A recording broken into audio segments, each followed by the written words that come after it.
Dito kami sa Clark, Pampanga at ang aming kapitbahay noon sa Texas, sabi niya kailangan namin tikman ang aling lusing sisig dito sa Angeles.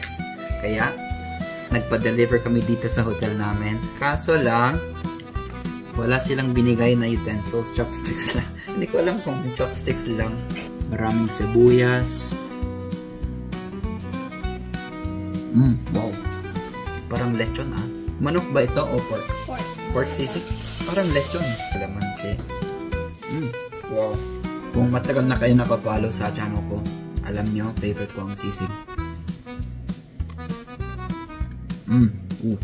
Sili. Wow yun. Hirap ng chopstick sa sisig.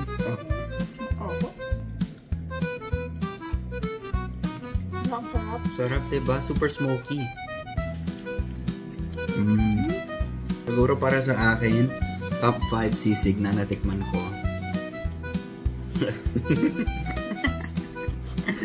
Enjoy. Sili. Ayaw ko sa sisig is crunchy. Usually crunchy yung tenga. Yan, malambot. Malambot. Masarap. Kung hindi nyo pa natikman itong aling lusing. Aling lusing, diba?